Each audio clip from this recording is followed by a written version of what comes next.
As I'm strolling here, just walking down the street, I thought I would update y'all about my doings on Substack. I don't know how many of y'all follow me on Substack, but I used to post my articles when I wrote them. I used to post them here on YouTube, and then I became aware that YouTube had taken away my privilege of being able to post things. In other words, I could post a picture of my article and tell you where to go to find it, but I couldn't post a link where you would click on it, and it would just take you there. And this is just like YouTube being petty, it's the petty little bitch that it is, and taking it out on people who they don't like, who they've given several strikes to, who they've, they don't necessarily just knock you off of their network like they did to me in 2020 in my earlier incarnation of this channel. But they are petty enough to just do little things like that. So I've stopped posting my links here, but I wanted to keep y'all abreast of something that's been an interesting development over there. I don't have a huge Substack page. I've been doing all right. I'm satisfied with it. I have no complaints. But recently, I've published a series of articles that have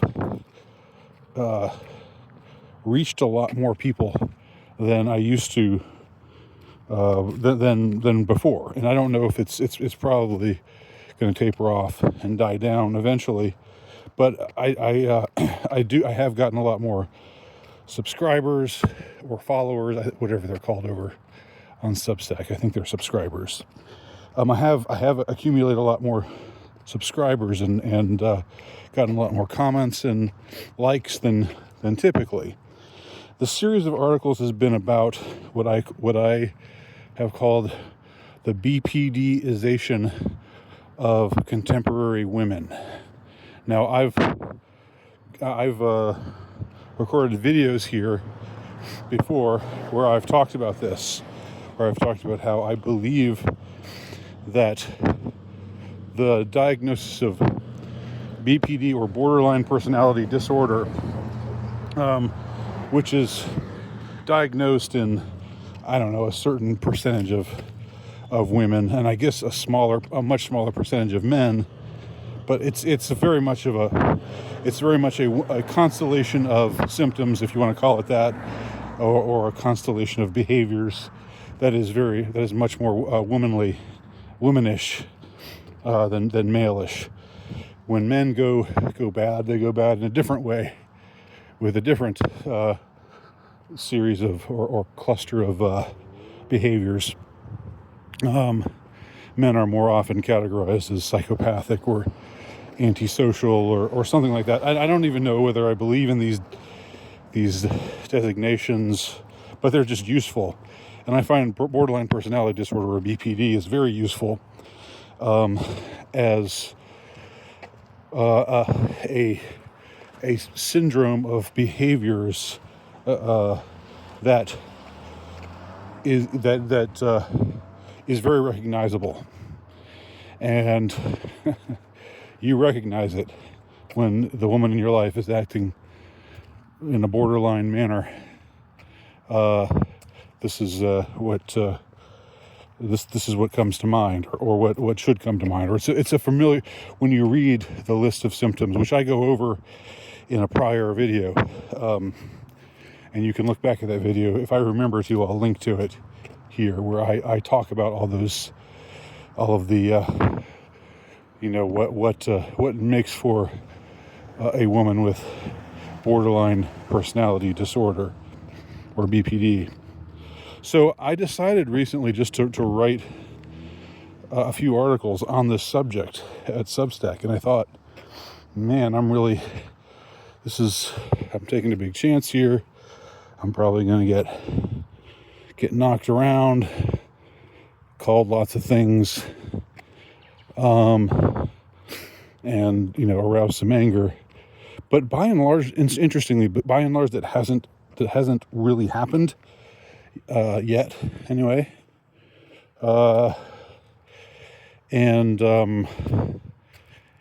instead, it's these articles have made my Substack page more, temporarily at least, more popular.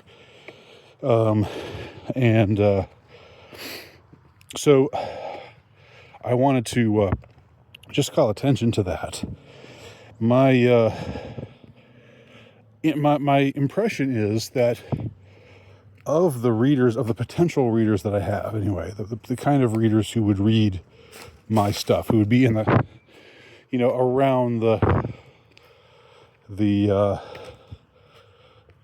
who would be adjacent enough to me to be reading somebody or watching somebody if they just do podcasts on Substack, which some people do.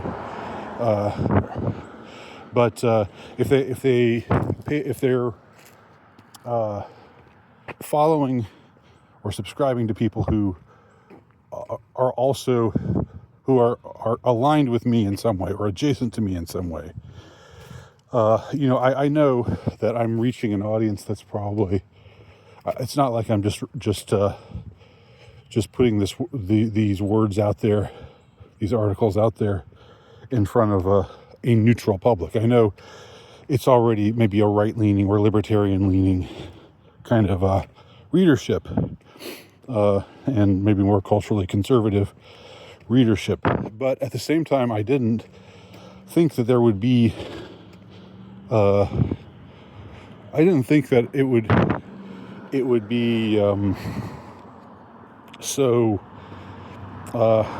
generally approved of, and that people would generally dig what I was saying, including a good number of women, apparently, or people with women's names. Anyway, you never know on the internet. People who, women who I thought would be maybe offended by my premise, or wanting to argue with it, or whatever. I haven't really gotten that many challenges, and the challenges I've gotten have been fairly mild.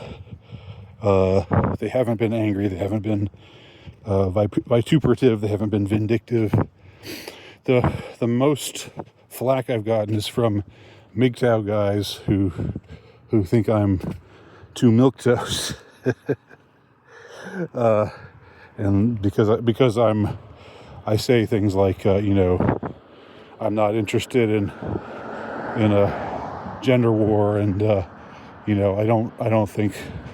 not going to chalk everything up to quote unquote female nature, and I say things like that, and some guys just think he's useless. Some MGTOW guys think along those lines. But anyway, that's a development. That's something that has happened, and if you haven't looked at my new series of articles, I invite you to. Again, I'm Andy Nowicki. Just type in Andy Nowicki Substack or andynowicki.substack.com. And it's the last few articles that I've written. I wanted to write about something that was culturally resonant, culturally relevant, but that avoided all the circus and the shit show that is the election, that hopefully will be over soon. Hopefully it'll be over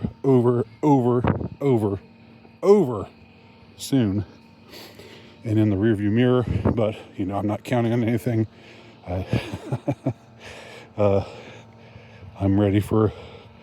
I'm psychologically prepared for some drawn out post-election nonsense. I don't think we're gonna have a civil war, though, guys. I don't think 2024 is going to be the time of a civil war. I don't think it's going to happen. I just don't feel it in the air right now. I think people are tired. I think people are exhausted. They're exhausted with being righteously indignant, and they just want to chill. People just want to take a breather. That's my impression, anyway. So we'll see, though. But yes, this will be a total non-election channel. This will continue to be a non-election channel, regardless. So that's all I got to say.